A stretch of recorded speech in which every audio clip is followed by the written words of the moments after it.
Nous avions prévu cette rencontre pour la deuxième fois autour de l'impossible procès, mais avec un regard très particulier sur les émeutes des 26 et 27 mai 1967. Alors, je vais simplement patienter de façon à ce que vous arriviez. On a perdu un petit peu de temps. Alors, Vinizot, nous Kalatanzot. Donc, au départ, un a dit que si moi j'étais chanteur, on a choisi d'être un chanteur comme Yves Intel. Alors, ceux qui ne connaissent pas Yves Intel, c'est un chanteur martiniquais et qui est également poète, chansonnier et qui a un répertoire formidable sur la vie, le monde, vraiment une peinture de nos sociétés d'hier, d'aujourd'hui et même avec un regard sur demain. Et il y a une parole qui a dit que la position. Donc, après, c'est qu'il y a une bonne position, même si on prend coup, il faut qu'il y ait une bonne position. Et c'est ça, il faut chanter. Alors, en cas d'attente, nous allons patienter. Et puis, je ne serai pas seul. Partagez quand vous arrivez, parce que là, je suis seul, mais je ne serai pas seul tout à l'heure. J'ai de nombreux invités et je suis très heureux tout à l'heure qu'ils soient avec moi. Je serai très heureux de vous les présenter. Donc, pour l'instant, avec mon position, qu'on dit les amis à moi, Yves, j'aime bien la position, même si cycle ma cahier. J'aime bien la position. J'adore cette chanson. J'aime bien la position, même si on prend belle calotte. Ça, c'est une chanson d'Yvantel. J'aime bien la position, j'aime bien la position. Donc, j'aime bien la position. Quel que soit ce qui est arrivé, nous allons essayer de j'aime bien la position. Donc, je vous dis que je patiente encore un petit peu avant de démarrer cette rencontre thématique. Et vous savez qu'aujourd'hui, nous allons vraiment parler de la mission du théâtre, en tout cas tel que nous le pratiquons au sein du théâtre de l'Air Nouveau. Vous saurez pourquoi souvent on fait allusion à cette thématique autour de l'histoire, le théâtre au service de l'histoire. Et puis aujourd'hui, tout particulièrement, nous parlerons du 26 mai, parce que simplement, nous sommes aujourd'hui le 26 mai 2020 et le 26 mai 1967, il s'est passé des choses dramatiques au sein de nos sociétés, de notre société guadeloupéenne. Donc voilà, je patiente encore un petit peu et puis je dis quoi, on me dit quoi, on vient me voir. Et donc, je continue. Je continue, me dit-on. Je crois qu'il y a un souci ou non, il n'y a pas de souci. Il n'y a pas de souci. Parfait. Donc, il y a 3 personnes déjà. Je vous remercie d'être là et nous poursuivons donc tranquillement. Nous patientons encore un petit peu, histoire que le monde sache que nous avons ouvert nos portes et que nous voulons avec vous partager quelques réflexions et surtout notre désir d'honorer celles et ceux qui sont tombés en 1967 pendant ces 2 jours d'émeute, les 26 et 27 mai. Vous savez que cette deuxième rencontre en live, c'est parce que simplement nous avons dû subir les conséquences du Covid-19 et que la dernière production théâtrale du Théâtre de l'Air Nouveau, c'est l'Impossible procès. Vous savez que c'est une pièce lourde, 60 personnages, 2h15 de spectacle, avec plus d'une vingtaine de comédiens et de techniciens. Et que nous avons créé cette pièce en juillet 2018 en Martinique, dans le cadre du Festival culturel de Fort-de-France. Et nous avons après poursuivi ensuite en Guadeloupe, à la scène nationale, le 13 décembre 2018, avec le soutien de la région Guadeloupe, grâce à qui nous avons pu faire cette représentation dans le cadre du 50e du procès, puisque le procès s'est déroulé en 1968. Mais pendant ce procès, nous braquons les projecteurs à un moment donné, avec nos inculpés et nos avocats, sur les événements qui se sont déroulés le 26 et 27 mai 1967. D'où notre deuxième rencontre aujourd'hui pour parler de ces événements.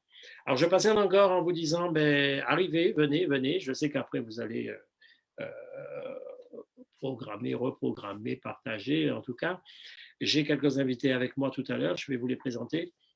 Et je vous dis simplement merci à tous d'être là. Merci à Caroline Savard, et qui est en Martinique, qui fait partie aussi de la distribution, qui joue le rôle du procureur. Lionel Picora, le grand boxeur qui est du Maroc, là, il nous appelle du Maroc, là.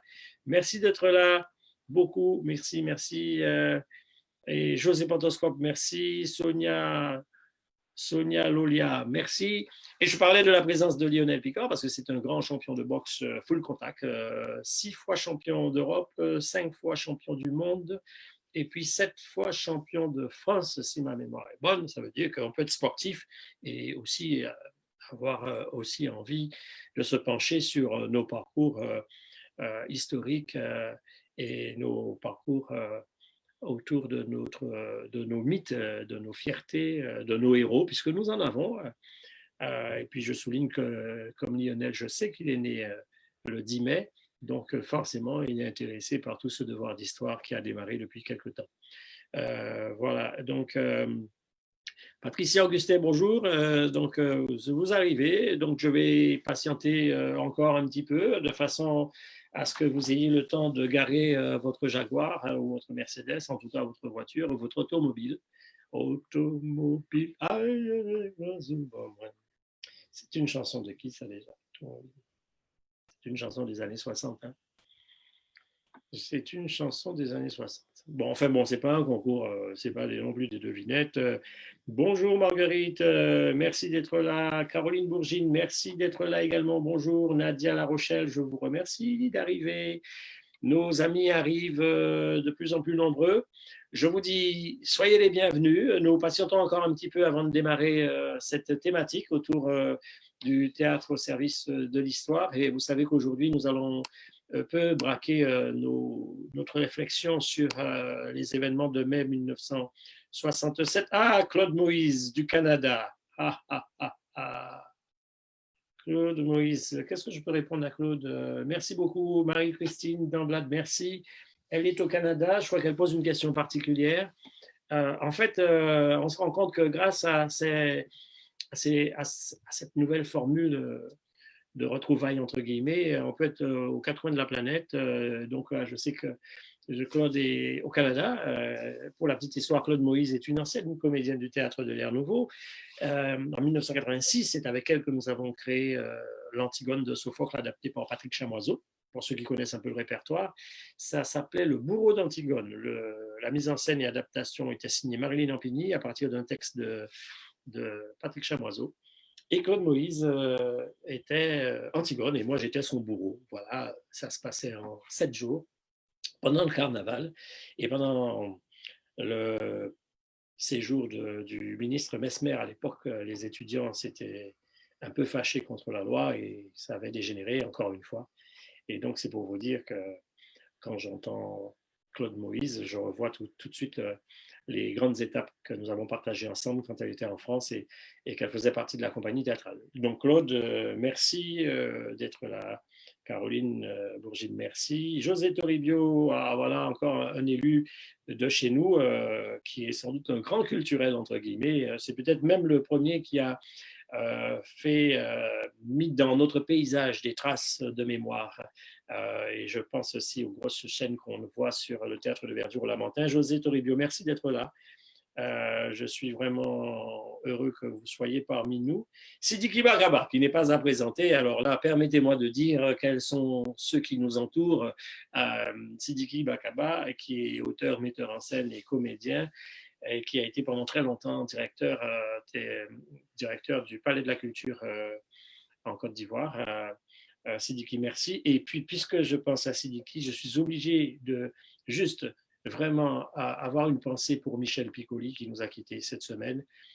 Michel Piccoli, qui était un géant du cinéma, dit-on, mais surtout aussi du théâtre, parce que Michel Piccoli fait partie de la première distribution de la magnifique pièce de Bernard-Marie Coltès, Combat de nègres et de chiens, qui a été créée à l'époque au Théâtre des Amandiers avec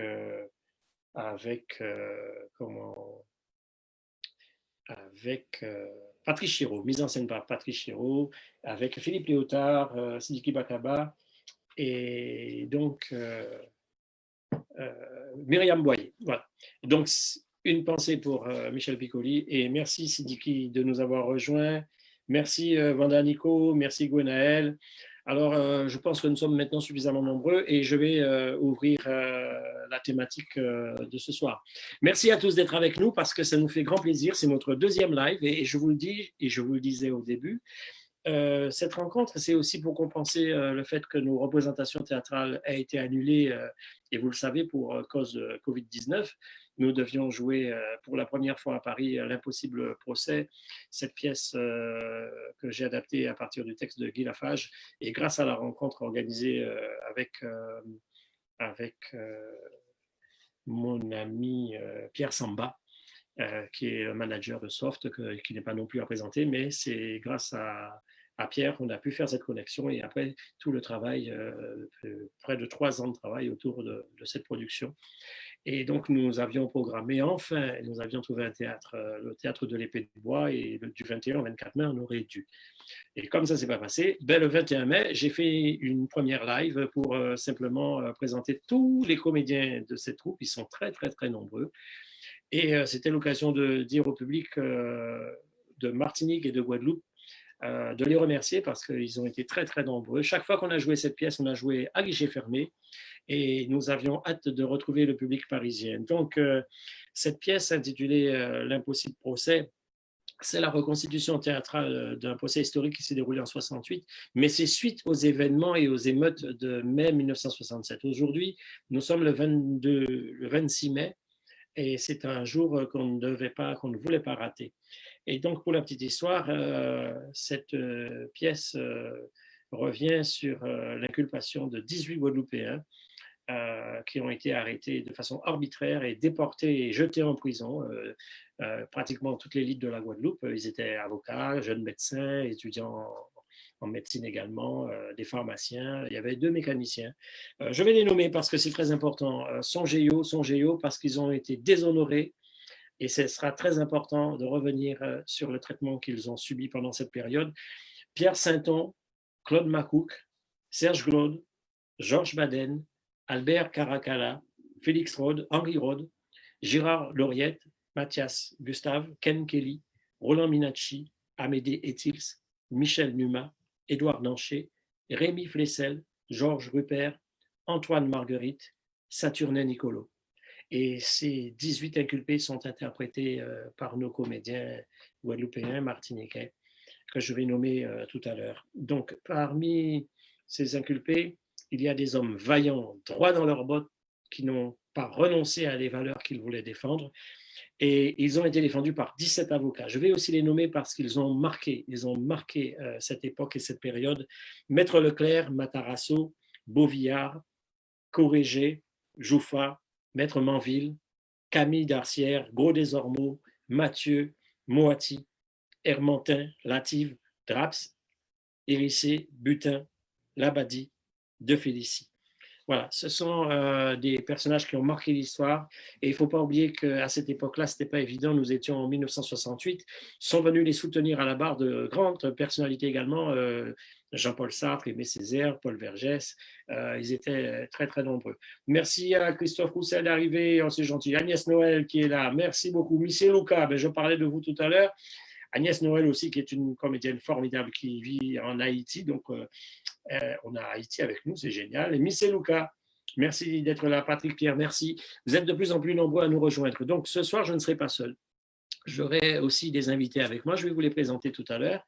Mais permettez-moi aussi de vous dire à quel point cette étape pour nous est importante, parce que ça nous oblige à nous souvenir. Et finalement, le théâtre tel que nous le pratiquons, et c'est pour ça qu'on fait cette deuxième rencontre thématique, c'est pour vous dire à quel point il se met au service aussi de notre histoire.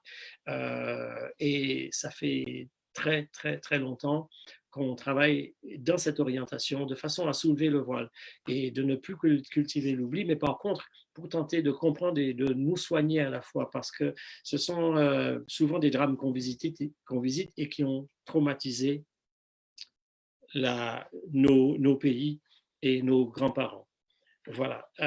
Donc, je voulais vous dire surtout qu'aujourd'hui, c'est très particulier parce que je regarde un petit peu. Oui, merci encore d'être là. Ah, Danieli Francis qui est avec nous, qui n'est plus à présenter. Danieli Francis qui est maintenant metteuse en scène, autrice, comédienne, avec qui j'ai fait un très long parcours. C'est elle qui m'a accompagné quand on avait le centre culturel Afro-Caraïbe à Pantin, et qui fait un magnifique, très fier de toi, Dany, que j'ai formé. Donc, ça veut dire que je peux mourir tranquille, la relève est assurée, et de belle manière. Et je pense aussi à Ribaltus, Chantal Charles-Alfred, merci, Fanfan Pierre, merci, Thierry Galland, merci.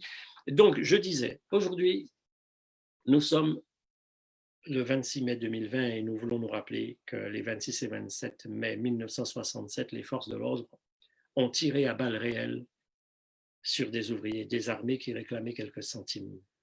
La pièce L'impossible procès braque les projecteurs sur ces 2 jours d'émeutes. Donc aujourd'hui, nous voulons nous souvenir. Nous sommes le 26 mai 1967, il est 11 heures. Après plusieurs jours de grève pour obtenir 2% d'augmentation, plus d'1 millier d'ouvriers rassemblés devant la Chambre de commerce espèrent enfin une issue favorable à leur demande. C'est ce que découvre Jacques Nestor quand il arrive devant la Chambre de commerce.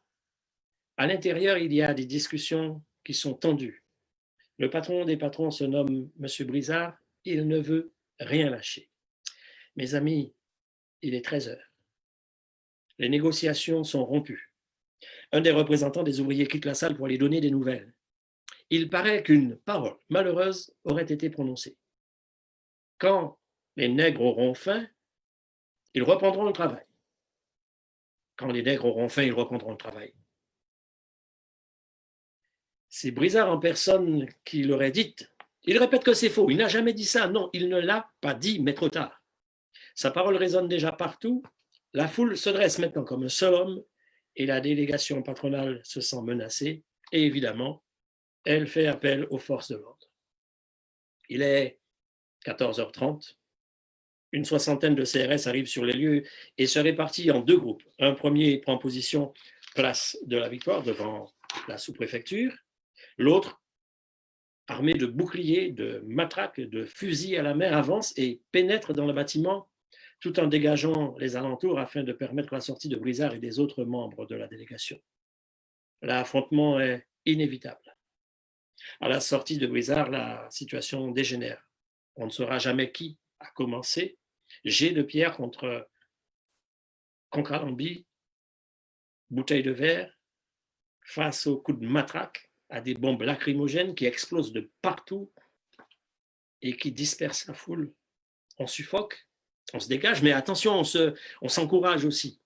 Des pêcheurs, des marchands, des passants, spontanément, prennent part au combat, au milieu des ouvriers.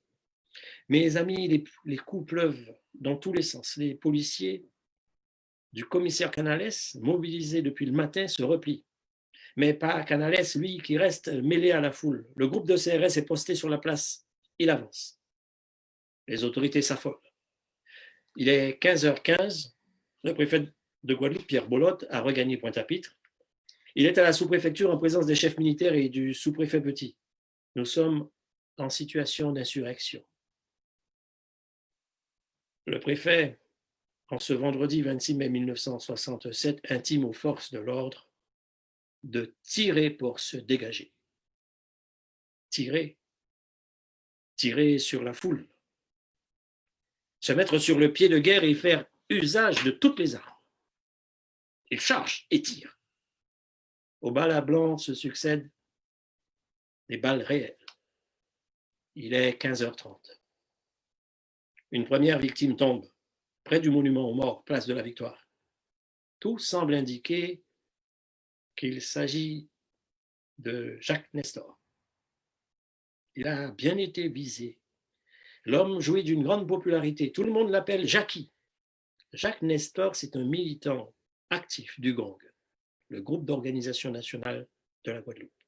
D'aucuns prétendent qu'il aurait été repéré par le commissaire Canales en personne, resté, je vous l'ai dit, aux côtés des militaires afin de leur servir d'éclaireur. Grièvement blessé au bas du ventre, Jacques Nestor meurt quelques heures après avoir été transporté à l'hôpital.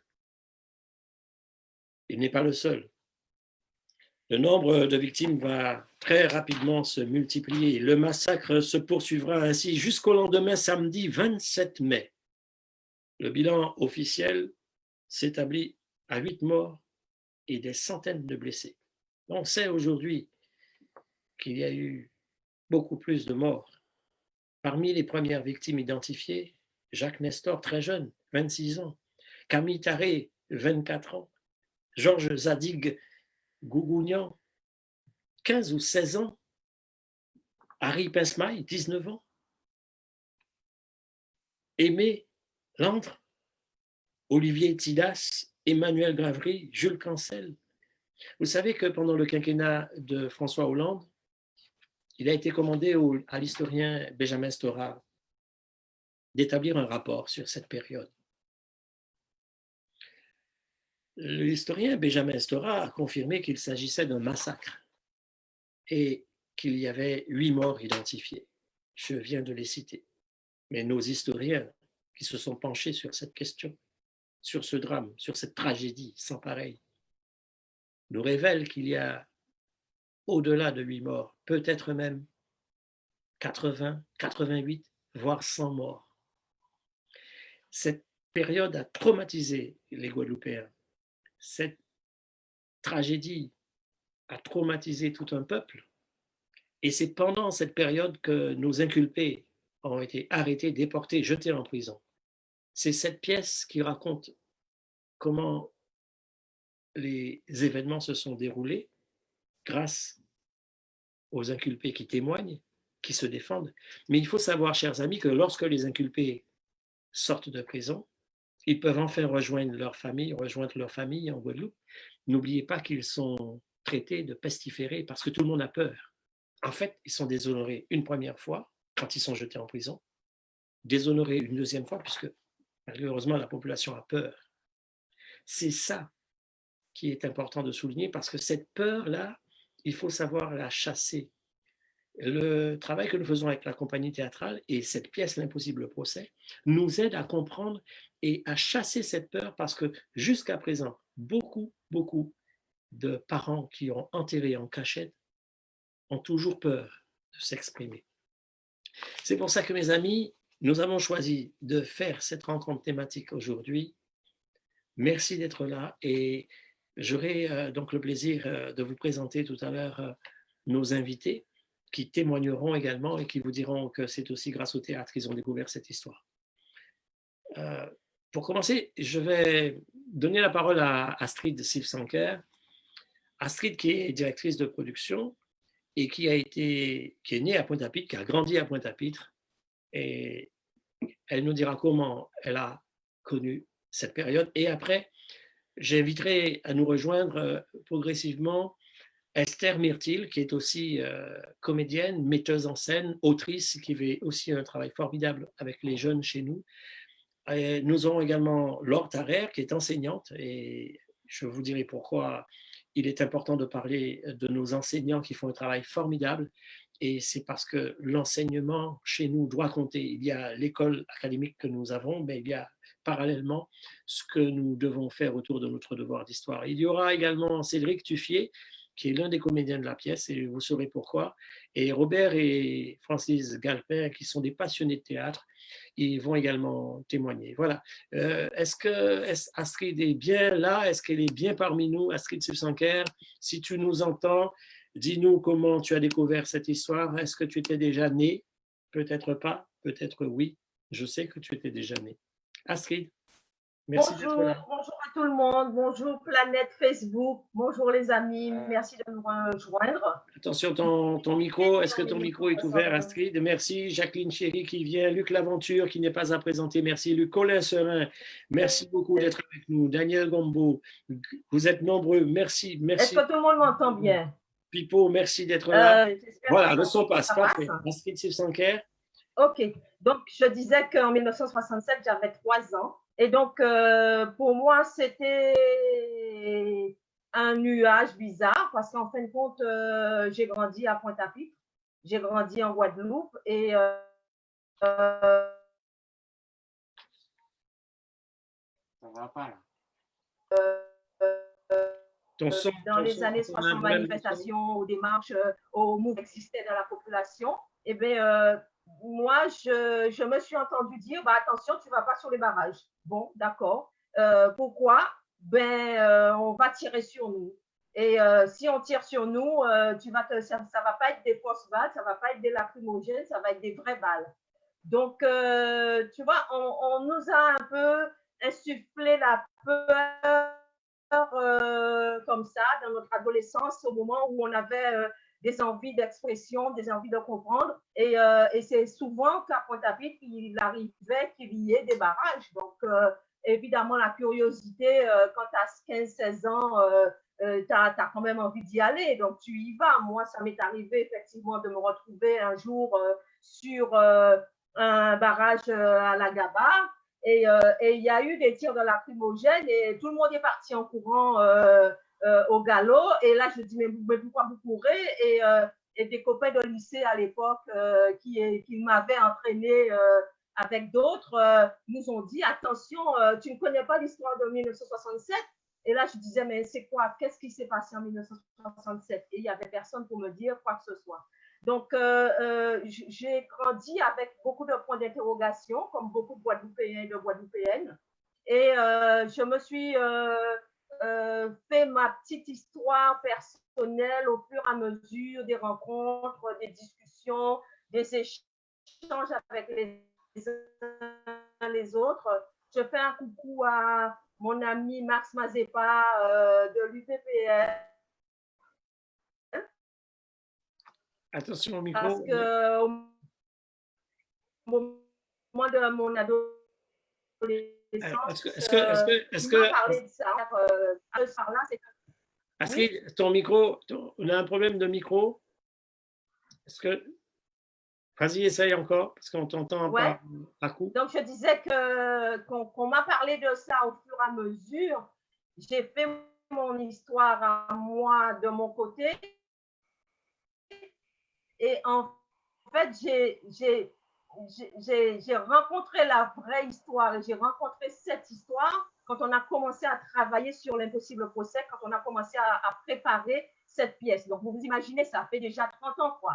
Et en 30 ans, les bribes que j'avais, c'était des bribes qui étaient complètement inaudibles pour ma génération, incompréhensibles. Il y avait des noms qui fusaient Makouk. Bon, Makouk, c'était un nom à proscrire.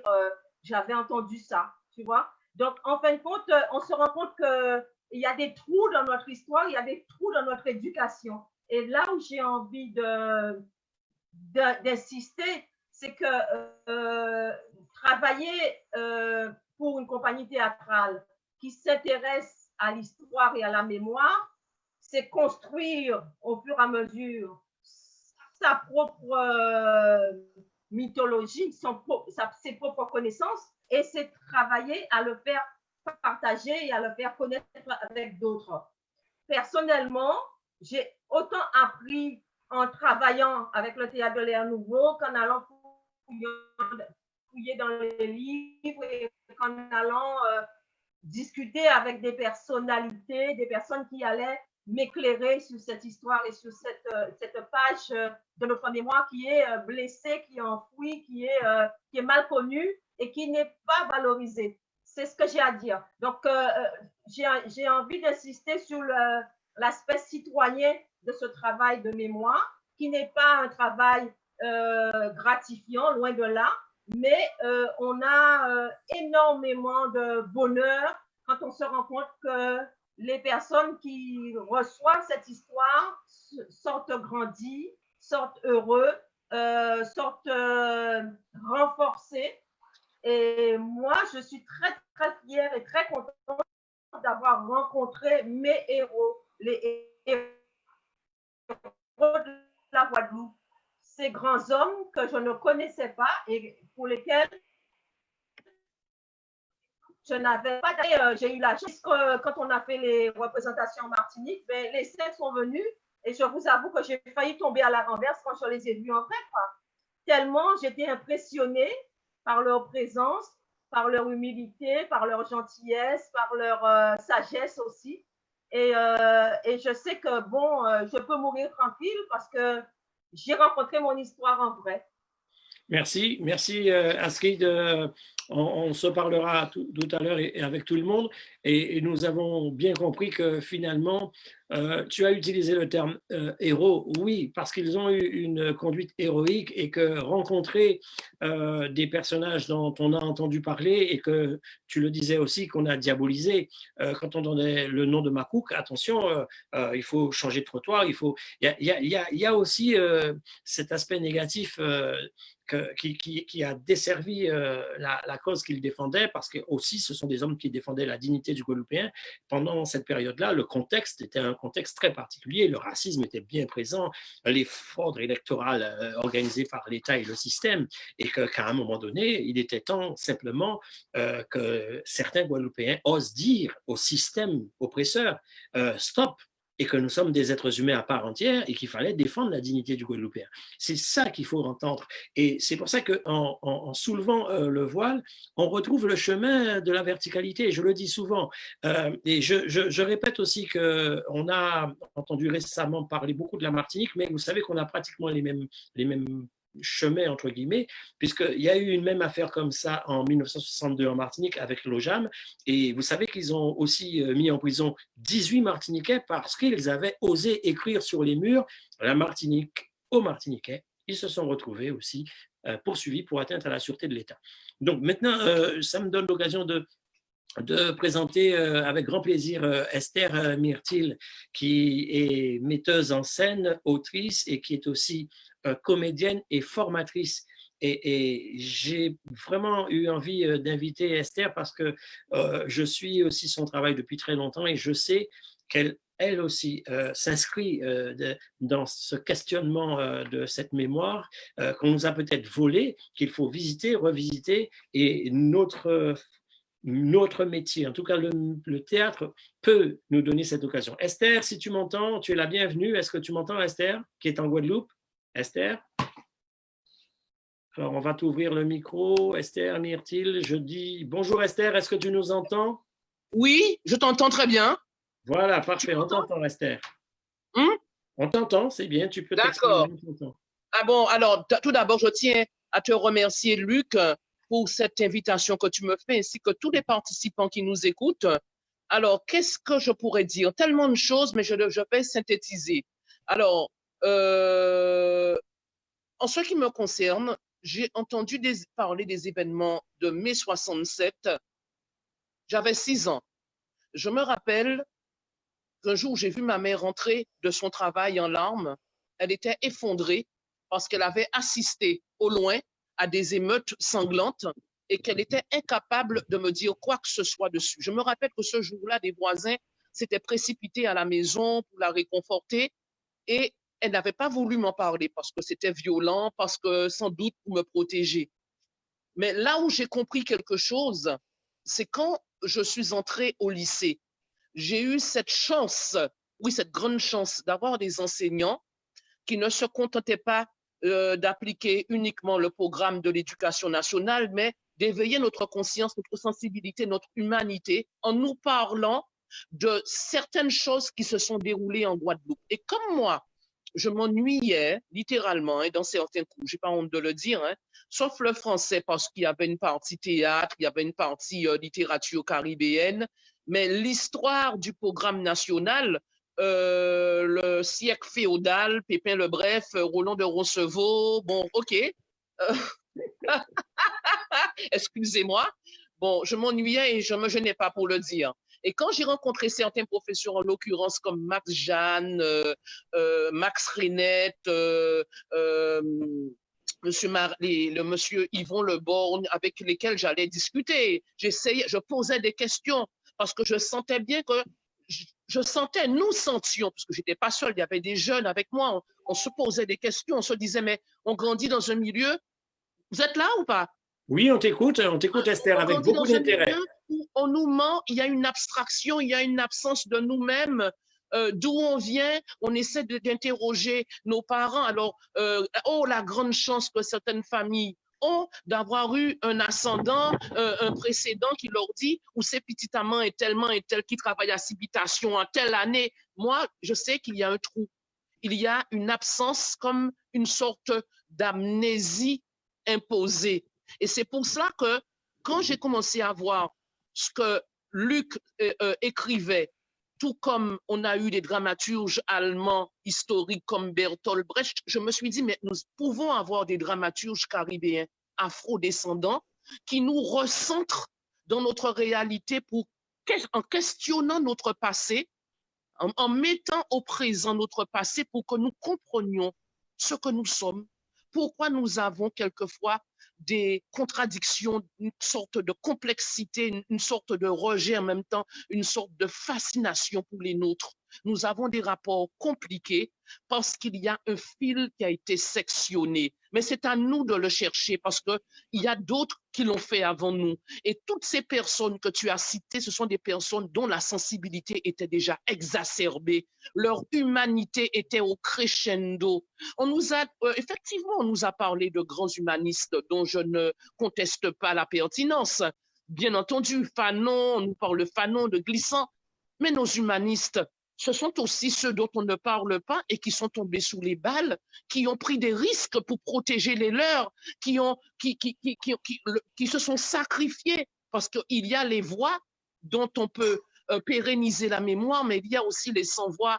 Et c'est vrai que, Luc, je ne suis pas là pour encenser qui que ce soit, mais pour moi, j'ai ma place dans cette plateforme à côté des vôtres parce que je suis convaincue que le théâtre est un outil qui permettra à notre jeune génération de mieux comprendre notre jeune génération afro-caribéenne essentiellement, parce qu'il faut bien comprendre que partir de notre singularité ne peut que nous propulser vers l'universalité. Ce n'est pas en nous taisant, ce n'est pas en faisant abstraction de notre passé que nous comprendrons qui nous sommes et qui nous pouvons être. Alors merci, voilà ce que j'avais à dire. Et j'ai eu le grand plaisir de faire travailler une classe de seconde au lycée Carnot sur une de tes œuvres que je n'arrête pas de visiter, Blessure secrète. Parce que l'appellation de blessure, c'est ce qui nous anime constamment et qu'on nous demande de taire et qu'on nous demande d'oublier.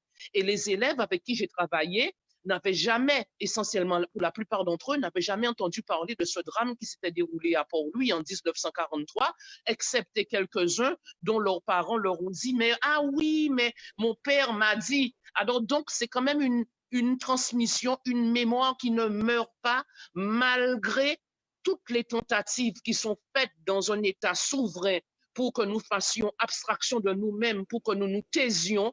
Nous ne mourrons pas, nous sommes plus que jamais debout dans la mémoire des nôtres. Voilà, merci. Esther, tes mots me vont droit au cœur et c'est indispensable. Il faut comprendre, tu sais, comme dit Sonny Rupert, joue nous qui mettez à genoux pour qu'on voit joue. Et ça. Tu as trouvé les mots pour comprendre à quoi sert ce travail que nous faisons avec tellement de difficultés finalement, qui me semble légitime en plus. Et tout, en citant même Yvan Le Borgne, Renette, Max Jeanne, ce sont aussi ceux qui ont ouvert la voie. Et heureusement d'ailleurs, je pense à la médiathèque qui porte le nom de Yvan Le Borgne, c'est qu'à un moment donné, dans nos paysages, il faut que nos références existent et s'inscrivent et se cimentent.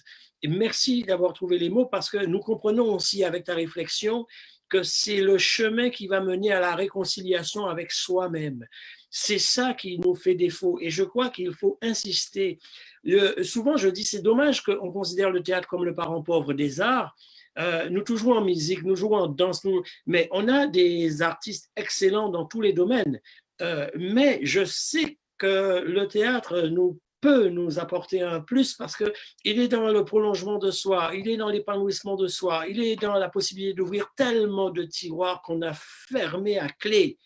Et nous avons cette clé qui permet de défoncer certaines portes qu'on croit vraiment bloquées à jamais. Tu as parlé d'enseignement, c'est l'occasion d'entendre également Laure Tarrer, que j'ai invité aussi à nous rejoindre parce que Laure fait un travail comme beaucoup d'enseignants chez nous, on ne le dit pas assez, mais les enseignants que tu as croisés un jour sur ta route comme Max Jeanne, si on a eu la chance de croiser des enseignants qui aussi avaient compris qu'il y a aussi un système colonial qui utilise l'éducation scolaire pour nous briser, ça, je crois que tout le monde n'a pas eu ça sur son chemin. Il faut souligner que certains enseignants prennent aussi des risques et font également cette formation de l'esprit et qui valorisent aussi ce que nous sommes et donnent des références à nos élèves. Laure, est-ce que tu m'entends? Laure Tarrer, je te remercie d'être avec nous. Laure, est-ce que tu m'entends?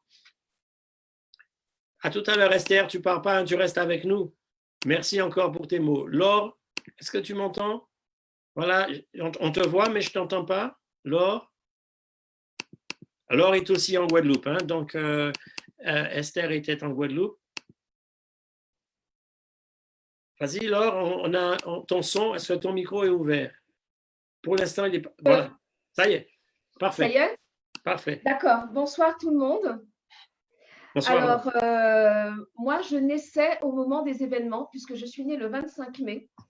Et donc, je suis née la veille de ces événements. Et j'ai toujours entendu dans ma famille parler de cet événement. Pourquoi? Parce que ma tante, Georges Tarrer, a fait partie donc de ces premières personnes qui ont vu arriver les blessés. Et il paraît, d'après ce qu'elle a toujours raconté, qu'il y avait énormément de blessés qui arrivaient donc à l'hôpital. Par conséquent, je crois que dans notre mémoire collective, c'est quelque chose qui est très fort, mais dont on a eu peur de parler pendant très, très longtemps. Moi, voilà comment on m'a raconté ça. Petite, on m'a toujours dit, quand tu es né, ton père, quand il est venu te voir à l'hôpital, eh bien, des balles sifflaient autour de lui. Et en fait, il a failli perdre la vie parce qu'une balle lui avait effleuré l'oreille. Donc, il y a effectivement un contexte qui est un contexte de guerre. Voilà aussi le mot qui est toujours revenu, c'est qu'il s'agissait d'un contexte de guerre, un contexte très violent, mais qui a généré, je pense, une sorte de traumatisme dans les mémoires. Et à travers donc cette pièce que tu as mise en scène, je crois que ça a réconcilié beaucoup de gens, ça a permis aux gens de parler. Le Mémorial Act aussi avait fait un travail où on avait pu donner la parole à Claude Macouk, etc. Et je crois que quand on les voit, ces héros, ces gens qui existent véritablement, ça génère non seulement beaucoup d'émotions, mais je crois qu'on comprend à quel point ça a été quelque chose d'hyper violent et de douloureux. Et le théâtre permet justement d'incarner cette histoire. Souvent, quand on demande à des élèves de lire un roman, ils savent que c'est une fiction et que bon, ben, c'est assez loin d'eux. Là, il s'agit non seulement d'une histoire qui s'est réellement passée, dont certains acteurs sont encore vivants, et de voir cette représentation sur scène, alors ça permet effectivement de toucher au plus profond de soi-même. J'ai eu, tout comme Esther, la chance d'avoir des enseignants très, très conscients qu'il fallait nous transmettre autre chose que ce qui était officiellement à faire. J'ai eu moi aussi Max Jeanne, qui nous a beaucoup formés au théâtre parce qu'il m'a fait jouer quand on était donc en première. C'est comme ça que je découvre le théâtre, grâce à Max Jeanne, qui nous permettent de réaliser que c'est un outil incroyable, non seulement pour se révéler à soi-même, comme tu dis souvent, Luc, tu dis que tu as eu 2 naissances, une première qui est ta naissance physique et une deuxième générée par le théâtre, et c'est exactement ce que j'ai vécu. Parce que quand on fait du théâtre, on incarne un texte. Il n'y a pas cette barrière comme le cinéma avec un écran. Là, il y a cet espace avec le spectateur que l'on peut presque toucher. Et donc, quand une telle histoire, les événements de mai 67, sont incarnés devant nous, alors c'est toute l'histoire véritable qui est là, qui est présente, que l'on peut toucher. Et je me dis qu'il faut vraiment continuer à faire ce travail-là. Merci Laure, tu as entièrement raison d'insister là-dessus, parce que souvent, quand on voit le résultat, on ne peut pas imaginer par où on est passé pour en arriver là. Et moi, ce que je trouve juste avant de mourir, comme ça, au bout d'un parcours, je me dis, enfin, on a eu quand même des signes qu'on avait eu raison de nous bagarrer à ce point pour défendre ce répertoire et ce type de théâtre. Et on a eu raison, malgré les portes qui se ferment, malgré les manques de moyens. Et on a eu raison d'être têtu, parce qu'en fait, je crois qu'on avait compris qu'il s'agissait là d'une survie. Je pèse mes mots. Oui, j'ai eu 2 naissances et je sais ce que le théâtre m'a offert, mais je n'ai découvert mon histoire que lorsque je suis devenu un artiste.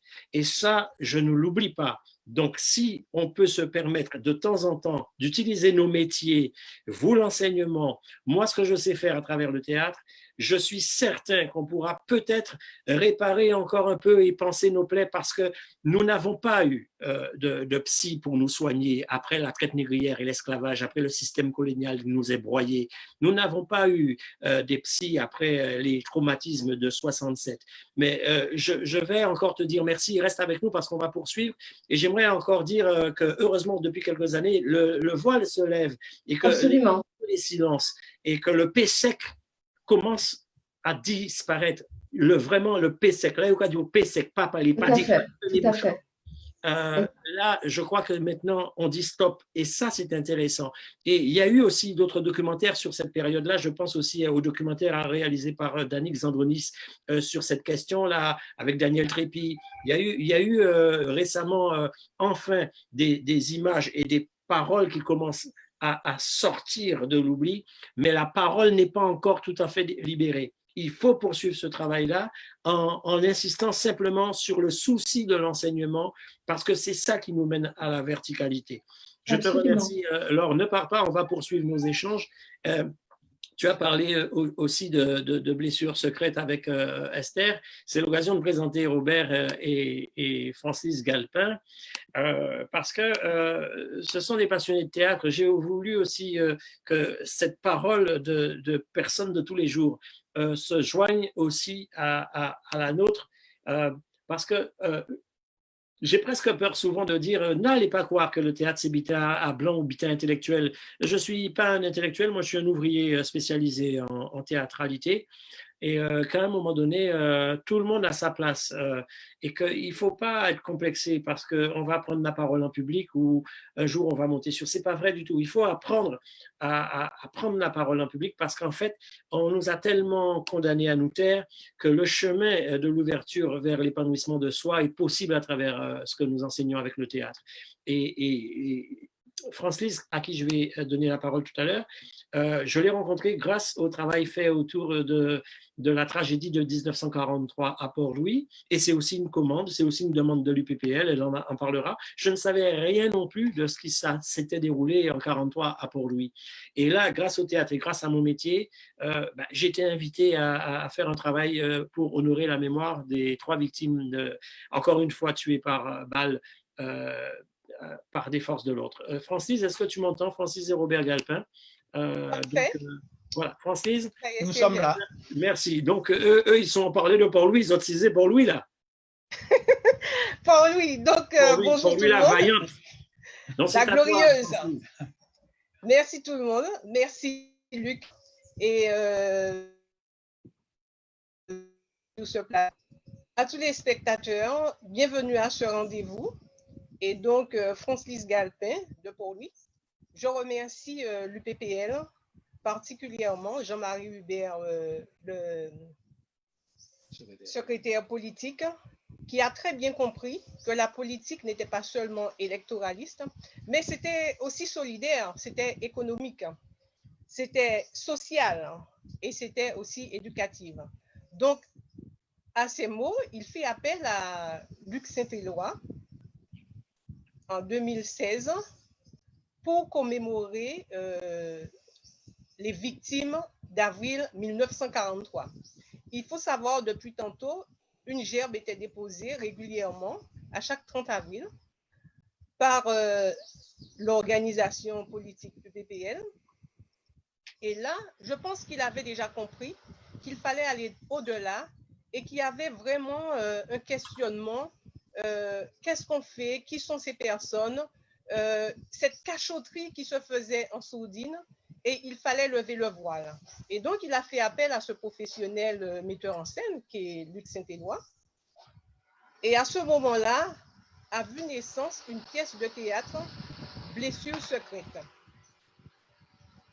Ne voilà-t-il pas que je fais partie des apprentis comédiens, je rejoins cette troupe. Et depuis, on ne s'est pas quitté. Pourquoi? Parce que je dirais que moi-même, j'ai subi cette transformation de savoir qui j'étais, d'où je venais et de connaître aussi la vérité, de connaître la Guadeloupe, de savoir qu'il y a vraiment des personnes qui luttent pour ce pays, des personnes qui travaillent pour ce pays et qui étaient inconnues, qu'on croisait comme ça sans savoir, alors que nous avons une richesse, nous avons ce patrimoine culturel et on passe à côté. Donc évidemment, chemin faisant, je n'ai pas lâché Luc et voilà qu'arrive l'impossible procès. Envahi d'émotions, mais débordant de joie. J'ai eu la chance, mais vraiment la chance, le privilège d'être aux côtés de ces héros, de nos héros, de ces personnes que souvent on n'en parle pas parce que, comme l'a dit Esther et Laure en a parlé, ce sont des personnes que nous ne connaissons pas. Pourquoi? Parce qu'on nous a interdit involontairement et volontairement quelquefois d'en parler et de côtoyer. J'ai fréquenté pendant toute la tournée les comédiens d'un côté, mais nos héros de l'autre côté. J'ai eu l'occasion de vraiment les côtoyer, d'échanger, de discuter, de passer des moments avec ces personnes. Et quand vous avez vécu cela, vous n'êtes plus la même personne.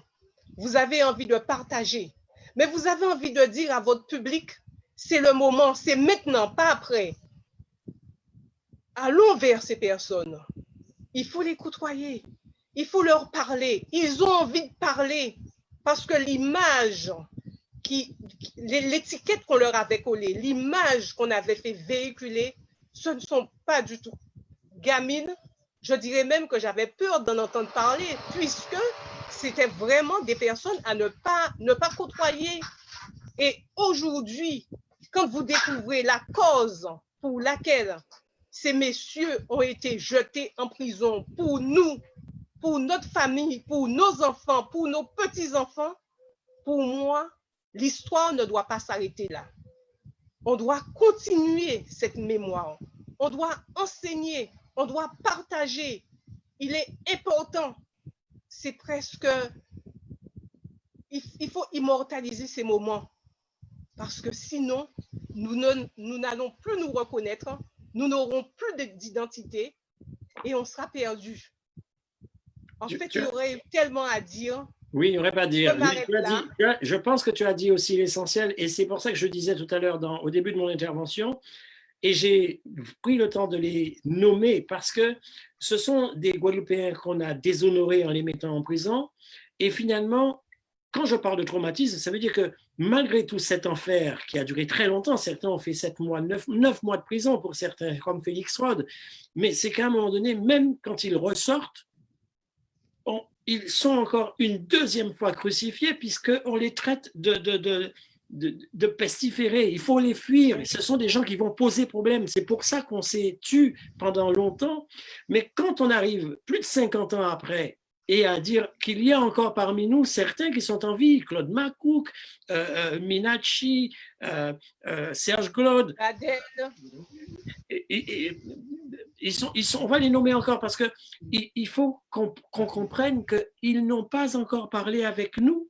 Et quand ils ont fait le voyage en Martinique, ils étaient secs parmi les vivants à venir, malgré leur l'âge avancé. C'est cet échange-là qui nous a fait du bien. Et je le dis encore, ça me donne l'occasion de dire merci. Quand on a fait le Cinestar par miracle, grâce à Madame Christelle Théophile qui nous a invités avec le Black History Month, moi j'ai été quand même le premier surpris à voir que le public guadeloupéen était nombreux. On a tellement critiqué le public guadeloupéen qui allait vers sans doute le théâtre comique souvent, mais à un moment donné, simplement, je crois qu'on a compris qu'il faut qu'on entende que lorsqu'on a passé aussi notre temps à tellement mépriser ce que nous sommes, qu'à un moment donné, on sort du tunnel. Et je suis tellement heureux de dire encore aujourd'hui merci au public qui est venu très nombreux au Cinestar. Tous les jours, on a refusé du monde dans une salle de 400 places. Ça veut dire que le public a besoin de son histoire. Il a besoin d'entendre et de se réconcilier avec lui parce qu'il a compris que dans l'ombre, il y avait des héros dont ils pouvaient être fiers. Nous sommes en train de célébrer les commémorations et je suis mal placé, mais en même temps, je suis en train de vous dire qu'avec le film de Christian Lara, c'est un exemple avec 1802 que Christian a mis gratuitement sur YouTube. Nous avons déjà dépassé en quelques jours plus de 100 000 vues. C'est qu'à un moment donné, les gens ont compris que cette histoire qu'on leur a pas racontée, il faut la récupérer, il faut s'emparer de son histoire. Et c'est pour ça que le temps est venu de dire stop, mais stop ensemble. Que les créateurs continuent à s'entêter à faire des heures, c'est une chose. Mais si au bout, le public ne vient pas au rendez-vous, ça veut dire que, encore une fois, on se sera suicidé. Il faut arrêter les suicides. Delgrès a laissé un message à la postérité. Nous voulons vivre debout et fiers. Donc, Francis, si tu permets, je vais profiter pour remercier, parce que la dernière fois, je l'avais dit, je vais profiter les chefs d'entreprise qui nous ont soutenus, parce que dans l'état d'esprit, il faut comprendre que le sursaut qu'on est en train de vivre ensemble, je crois qu'il y a le public qui est en train de mûrir, il y a les professionnels que nous sommes qui prenons conscience que c'est indispensable malgré les difficultés, mais il y a un noyau de chefs d'entreprise que nous avons rencontrés. Je tiens à les nommer parce que lorsque le Cinestar nous a invités, la région Guadeloupe nous a accompagnés parce que c'est aussi grâce à la région Guadeloupe que nous avons pu transformer la grande salle de cinéma en salle de théâtre. Mais après, la machine de la région Guadeloupe est tellement lourde que nous n'avons pas eu les moyens de répondre tout de suite aux difficultés immédiates entre le séjour, entre la restauration, entre le transport. Eh bien, nous avons trouvé un noyau de chefs d'entreprise qui ont offert leurs services et qui se sont investis à 100%. Je veux leur dire merci. La restauration, je vais les nommer avec Cochon Plus, Fabrice Calabre, qui a été un homme extraordinaire, qui a nourri mon équipe. On est nombreux, on est une vingtaine, pendant plus de 15 jours. Vraiment un travail vraiment formidable. On a mangé gratuitement matin, midi et soir grâce à Cochon Plus. Merci Fabrice Calabre. Air Antilles qui a offert les billets à nos comédiens. Je veux dire merci à Yann Marchand parce que nous n'avions pas les moyens. Ils ont offert les billets pour les comédiens de la Martinique.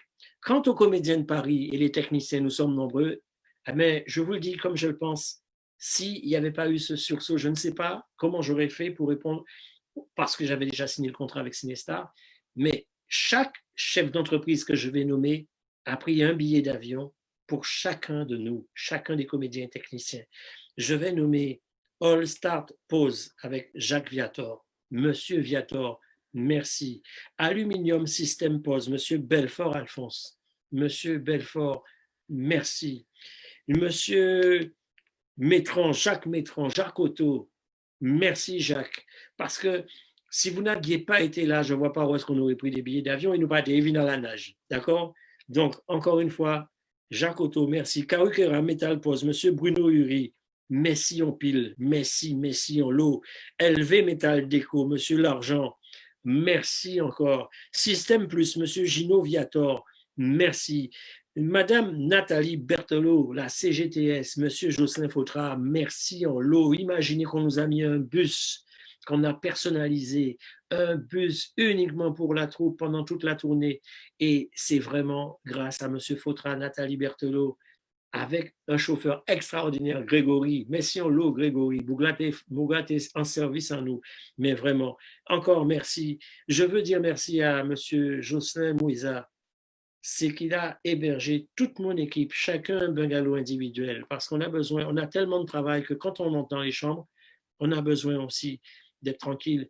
Monsieur Joseph Moueza, je vous dis encore un grand merci parce qu'il a accepté de nous héberger. On n'avait pas un centime, mais il a accepté qu'il soit payé plus tard en espérant que l'argent de la région promis arriverait, mais n'est pas arrivé à temps et n'est toujours pas encore arrivé. Mais je ne désespère pas. Je lui présente mes excuses parce que nous devons aussi, encore une fois, des dettes. Nous n'avons pas fini de payer M. Moueza et compte tenu du contexte actuel, je sais que c'est indispensable. Je sais que la région Guadeloupe qui nous accompagne est un gros vaisseau qui est difficile à déplacer. Président, je dis encore merci parce que je sais que vous avez été à nos côtés, mais il faut poursuivre l'engagement parce que nous avons besoin plus que jamais de poursuivre ce travail avec vous parce que nous avons raté la dernière étape en mois de novembre avec les élèves. Je vais y revenir.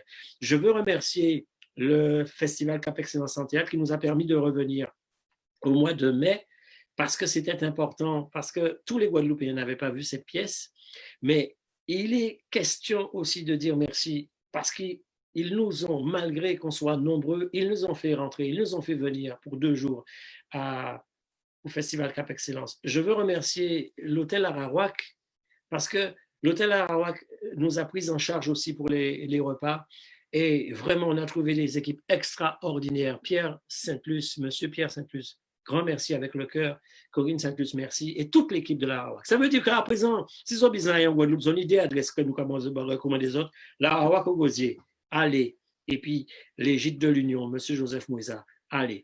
Vous savez qu'on est en pleine crise. Vous avez un problème de voiture, là. Vous allez chez Jacques Auto. Vous allez consommer chez nos partenaires qui nous ont aidés. Ça sera aussi un moyen de leur dire, enfin, nous pouvons vous dire merci de façon plus concrète si nous pouvons nous souder un peu plus autour de cette solidarité.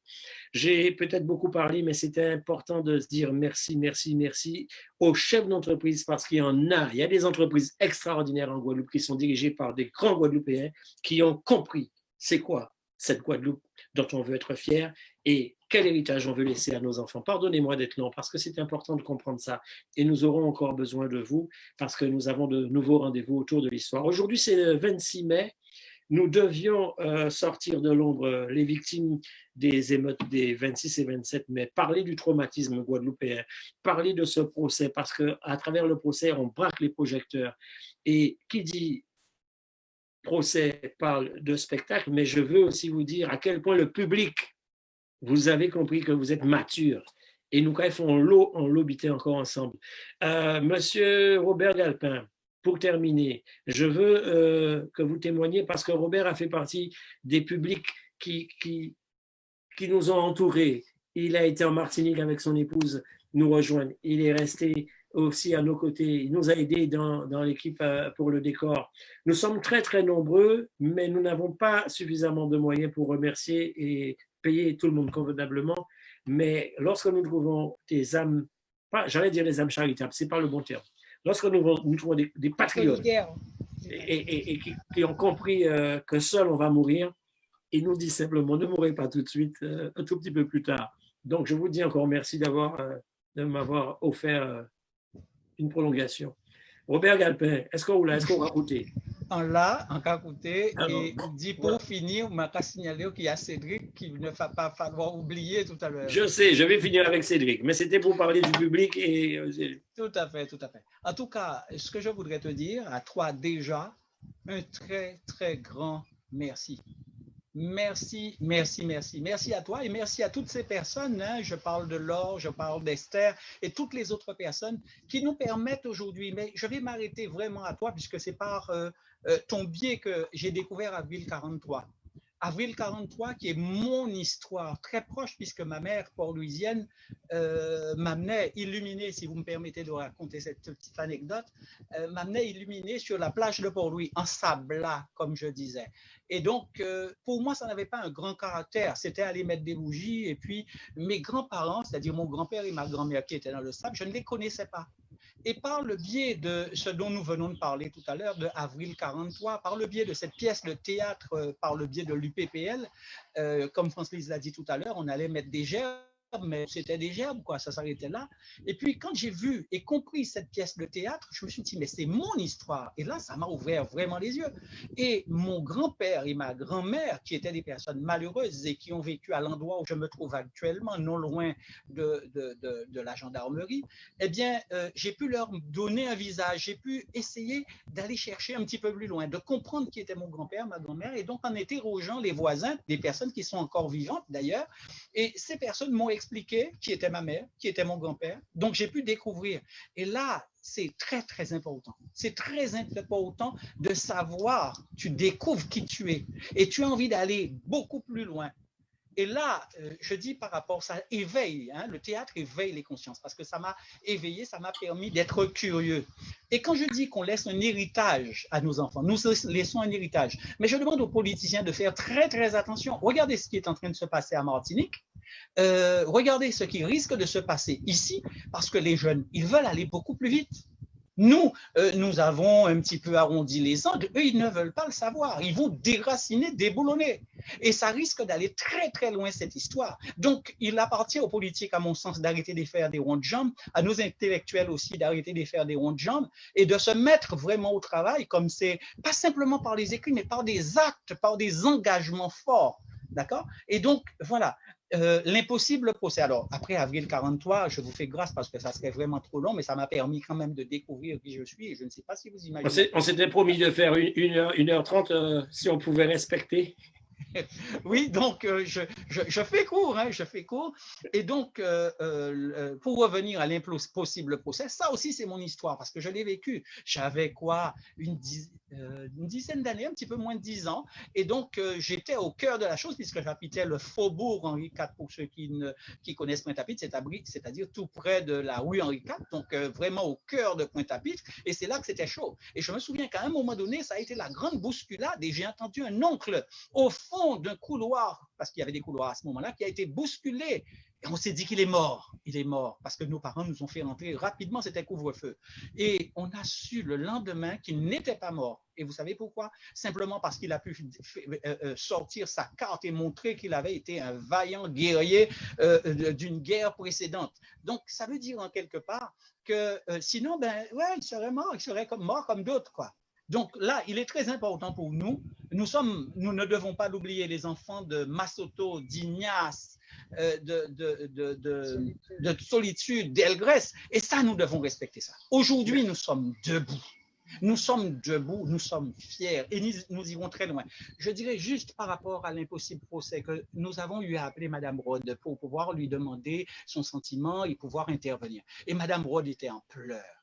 Et Madame Rode nous a dit, je ne veux pas, excuse-moi mon épouse, tellement je mets peut-être un petit peu trop de puissance, d'émotion dans ce que je dis, mais elle nous a dit, écoutez, je ne veux pas faire cette émission.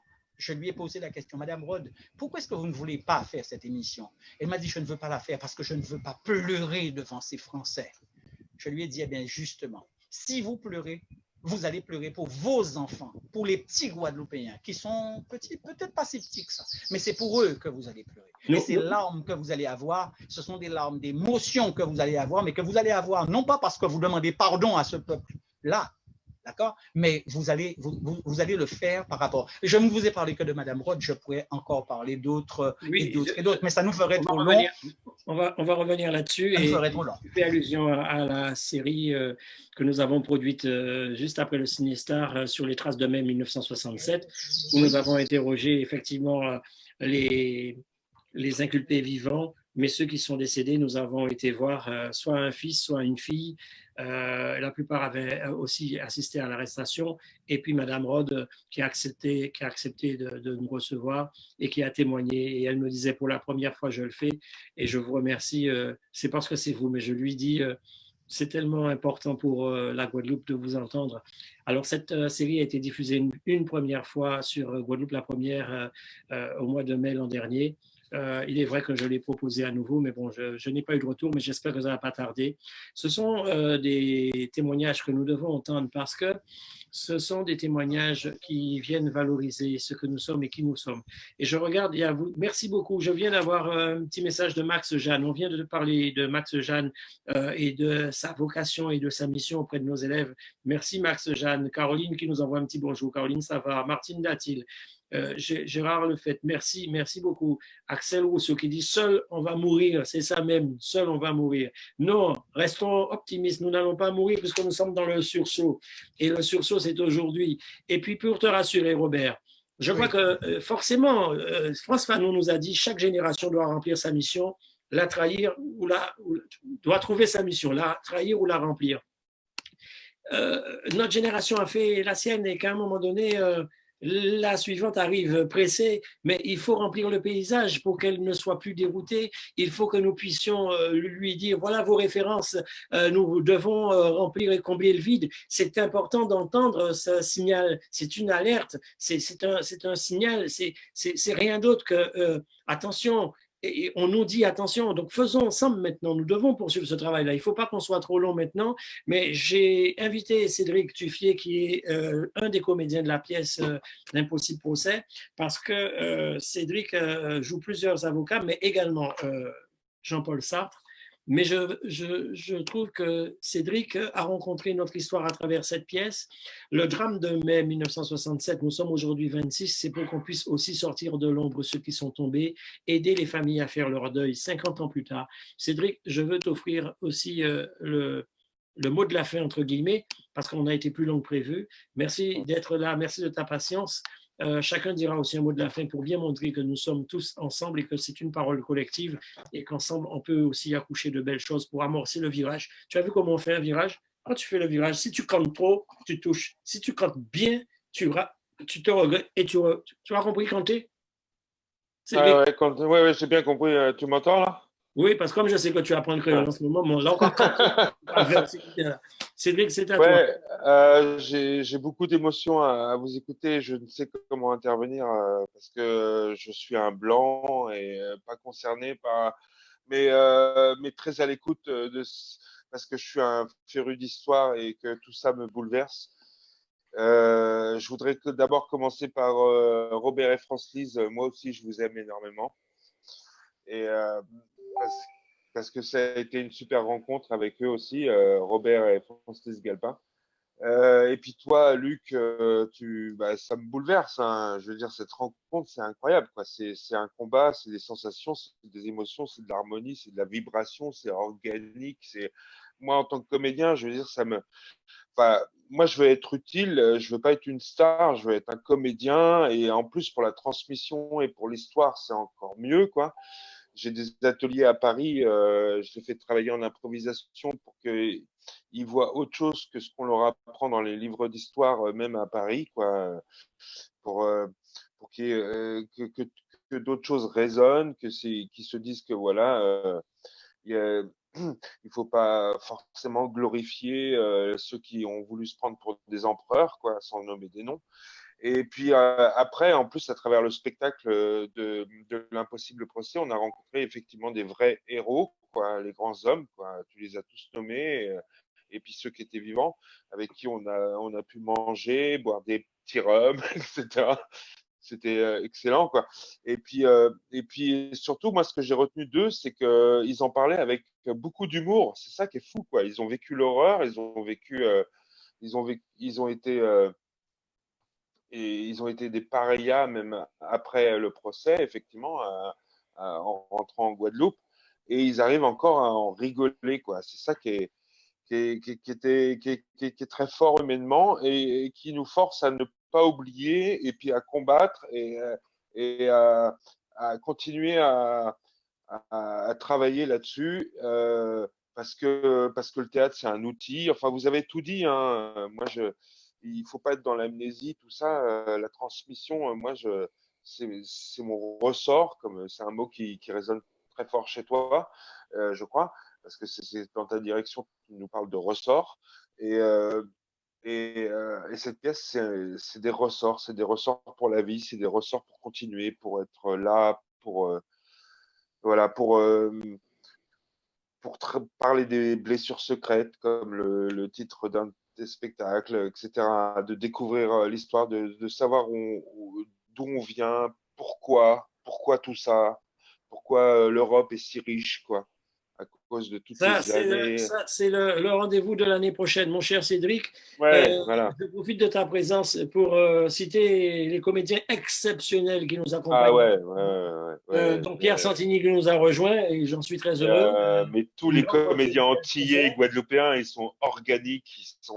Exactement. Donc nous avons Caroline Savard dans le rôle du procureur. Ensuite, Boris Balustre, Rudy Siller, mon frère haïtien qui n'est plus à présenter. Nous avons Alex Donat, nous avons Isabelle Laporte, nous avons Johan Piziou, nous avons Harry. Ah la papayaya. Non, mais nous avons une brochette de comédiens exceptionnels et des techniciens exceptionnels. Je Il suis n'y en a pas un vraiment en très dessous heureux d'autre. de Ouais. terminer avec une pièce comme ça. Enfin, je dis terminer. J'ai tellement donné d'énergie, je ne sais pas s'il va me rester beau poursuivre, donc je préfère déjà dire voilà. Donc, laissez-moi vous dire encore une chose pour terminer.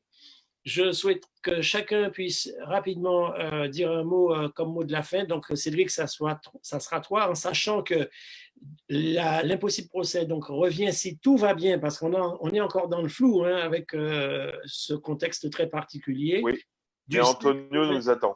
Voilà, du 5 au 28 octobre, nous serons au théâtre de l'Épée de Bois.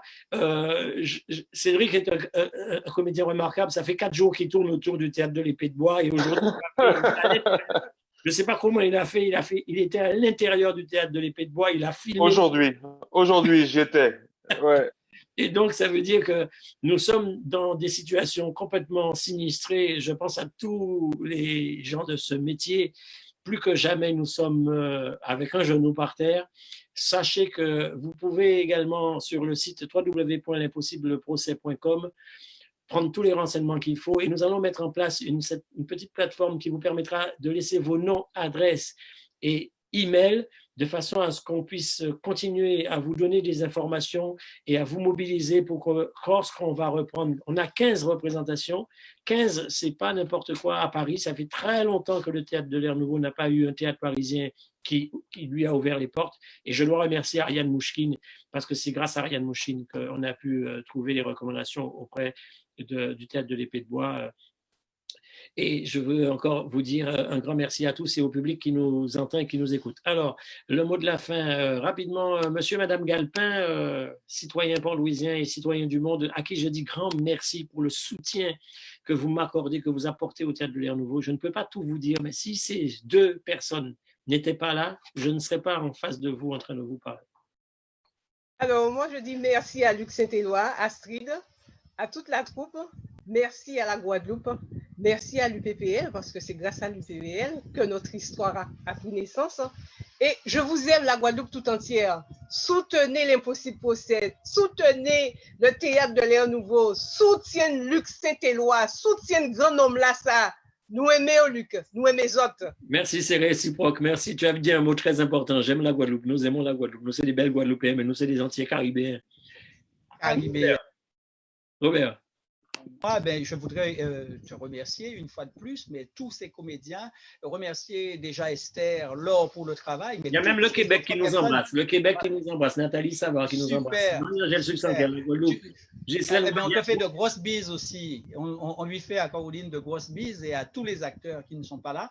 Un petit mot juste pour Henriette, Nadir Kozak, mais tu vas peut-être juste mettre une virgule là-dessus, mais avec son livre. Hein, et justement, peut-être c'est dommage qu'on n'ait pas eu le temps d'expliquer tes relations, comment est-ce que ça s'est passé. On va faire un live spécialement sur les enfants de Blessures secrètes. Voilà.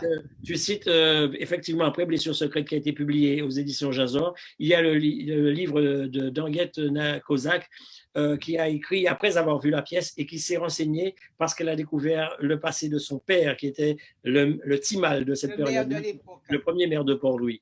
Là aussi, c'est intéressant de voir jusqu'où le théâtre peut nous amener. Et Henriette Nadir Kozak a son livre intitulé Attentat meurtrier à Port-Louis aux éditions Jazor. Si la pièce est éditée, c'est parce que c'est elle qui a dit si Régine n'édite pas la pièce, je ne donne pas mon livre. Et c'est comme ça que ça s'est passé. Merci Henriette, que j'aime de tout mon cœur. Merci beaucoup. En tout cas, là, tu as lancé quelque chose d'énorme. Il va falloir aller jusqu'au bout. Le vin étiré, donc j'ai envie de dire le rhum étiré. Il va falloir le boire. Nous allons le boire ensemble. Merci. Alors, Esther, est-ce que tu es toujours avec nous pour ton mot de la fin? Esther, merci. Je voudrais vous dire quelque chose. Je voudrais vous rappeler et rappeler à nous tous que lorsque nous avons des dramaturges, des hommes de cœur, des hommes qui aiment leur territoire, qui aiment le monde, parce que quand on aime son territoire, on n'est pas raciste, on n'est pas fermé à l'universel. C'est parce qu'on a compris d'où on vient, qu'est-ce qui s'est passé chez soi, qu'on regarde l'autre autrement. Et que lorsqu'on a des dramaturges qui réalisent des œuvres afin que notre mémoire ne tombe pas dans l'oubli, afin que nous ne nous laissions pas engluer dans l'amnésie imposée, il faut qu'on se rappelle que ce sont des pattes qu'on a mis à notre disposition pour que nous les travaillions, pour qu'elles cheminent en nous. Donc, merci pour tout ce travail parce que moi, c'est ce qui me tient vertical, c'est ce qui nous tient dans cette verticalité dont tu parles, Luc. Merci Francis, merci Robert, merci Laure, merci Cédric, merci à tous ceux qui m'ont ouvert la voie, merci à Luc, j'ai travaillé avec toi, je ne l'ai pas dit, mais combat de femmes, et puis j'ai vu ce que tu as fait dans Trottoir Chagrin, l'impossible procès qui est une pièce ô combien qui a paru subversive, mais qui a tout le mérite d'exister parce qu'elle vient lever justement la question de la pertinence d'un procès, un procès qui a été fait par l'oppresseur lui-même. Donc, automatiquement, il y a déjà une dichotomie, donc un véritable débat d'idées et en même temps, une démarche artistique réelle. Donc, merci pour tout cela et je vous reviens. Dès que vous avez besoin de moi, je serai là. Merci. Le pacte est signé, Esther Myrtil. Merci beaucoup pour ton travail également et tes encouragements. Je vais vers Laure Tarrer, Laure dont la mission est de transmettre l'enseignement. Laure, est-ce que tu es toujours avec nous? Laure, alors, Laure, attention. Vous m'entendez là? Ouais, ça passe mieux. Oui. Voilà. Donc, je disais que mon rôle est justement de transmettre et je crois énormément en ma mission. Je ne suis pas un professeur de français juste pour transmettre la littérature classique. Évidemment que je suis des programmes, mais je me dis que puisque nous avons une histoire singulière, je n'ai pas n'importe quels élèves en face de moi. J'ai des élèves qui sont justement des héritiers de toute cette histoire et à travers le théâtre, à travers la littérature, ça leur permet, et ça c'est ma mission, d'une part, connaître qui ils sont afin qu'ils soient des gens à la verticale. Voilà. Merci Laure, et je n'oublie pas non plus que tu as des élèves extraordinaires. J'ai eu l'occasion de faire plusieurs ateliers à Massabielle, à Chaille. Alors, merci beaucoup Luc. Non, c'est pas grave, c'est simplement pour dire que la seule chose que nous avons encore ratée malheureusement, c'est que cette pièce n'a pas été à la rencontre des lycéens. Et quand on sait à quel point maintenant l'oral est important à l'école, il faut, et les enseignants me l'avaient dit, Monsieur Saint-Éloi, il faut que cette pièce aille vers les enseignants, vers les écoles.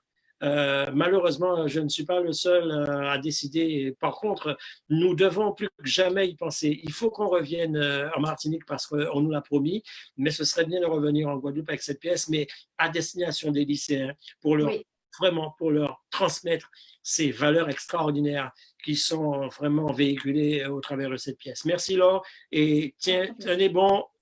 Astrid, je crois que maintenant c'est ton tour. J'ai vu passer... Gélo, merci pour ton message et d'être présent. Gélo, Astrid Tipsaker, en Marie-Angèle est en Guadeloupe, elle était avec nous, elle est avec nous, c'est à toi. Tu m'entends? Astrid, ton micro. Alors Astrid, on te voit mais on ne t'entend pas. Alors donc aujourd'hui Zoom est très capricieux. Oui, eh bien ça passe trop vite. Merci à vous, mes amis, partagez. D'accord, donc elle a du mal avec son micro. Bon, ben, bisous à Magélo, déjà, ma soeur chérie.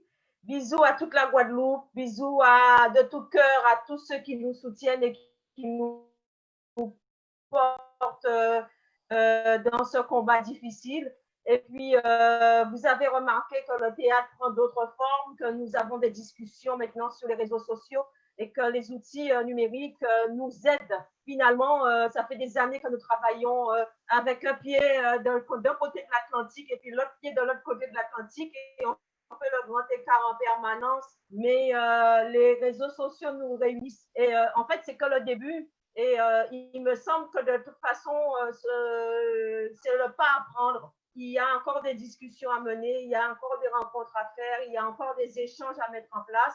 Et bientôt, nous serons en Guadeloupe pour peut-être des vacances, peut-être pour travailler. Et on vous attend en octobre au théâtre de l'Épée de Bois parce que le pari d'emmener nos équipes depuis la Martinique, depuis la Guadeloupe et puis Marseille, puisque coucou Widi est à Marseille.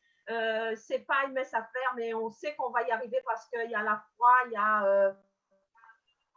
il il y a la force de nos convictions et puis l'envie de mener très, très loin cette histoire. Voilà, merci à vous, merci, à bientôt. Merci Astrid. Merci au conseil départemental qui était avec nous dès le départ. Merci au conseil régional de poursuivre son accompagnement. On a vraiment besoin d'être accompagné pour poursuivre ce travail qui est de plus en plus lourd. C'est une charge totale. Je rappelle que c'est l'adaptation d'un texte de Guy Lafage. Et c'est un travail de plus de 3 ans qui nous a conduit à cette création grâce à la coproduction au Festival de Fort-de-France en Martinique. Et je remercie toute l'équipe qu'on ne peut pas nommer parce qu'elle est très nombreuse. Nous sommes 35 sur la production totale. Et je pense à la musique avec Daniel Trépy qui a fait un travail formidable. Je pense à Émeric Trépy. Je pense à comment s'appelle notre technicien Félix, que j'oublie pas, mais vraiment ils sont nombreux. Mais en tout cas, sachez une chose, c'est que nous allons poursuivre grâce à vous. Nous sommes aujourd'hui 26 mai, nous devions de nous souvenir de ce traumatisme, de ces victimes qui sont encore dans l'ombre le 26 et le 27 mai. Les événements qui se sont déroulés en Guadeloupe ne doivent plus jamais se reproduire nulle part sur Terre. Et puis nous disons que demain, 27, c'est l'occasion de songer les grands hommes que tu as cités tout à l'heure. Robert, tu as cité Palerme, Codou, Massoto, tous les compagnons de Delgrès, les femmes combattantes, Marthe Rose, Solitude. Vraiment, vraiment. Je vous dis encore, le devoir d'histoire est indispensable. Merci pour vous. Et je rappelle que le film 1802 est encore toujours visible gratuitement. Merci Christian Lara, parce que le 28 mai, c'est l'anniversaire de la mort du colonel Delgrès, entouré de ses 350 soldats qui choisissent de mourir plutôt que de retourner dans les chaînes. Et ça sera mes derniers mots, avec les mots de Delgrès qui s'adressent à l'univers entier, le dernier cri de l'innocence et du désespoir, mais ces derniers mots. Et toi, postérité, accorde une larme à nos malheurs et nous mourrons satisfaits. Alors, si on ne veut pas les décevoir, poursuivrons ce feu, poursuivons cette flamme, et la Guadeloupe, la Martinique, la Guyane, tous ces pays colonisés, ils doivent trouver un souffle nouveau pour trouver le chemin de la verticalité. Je vous aime très fort, je vous embrasse. Tchambéred.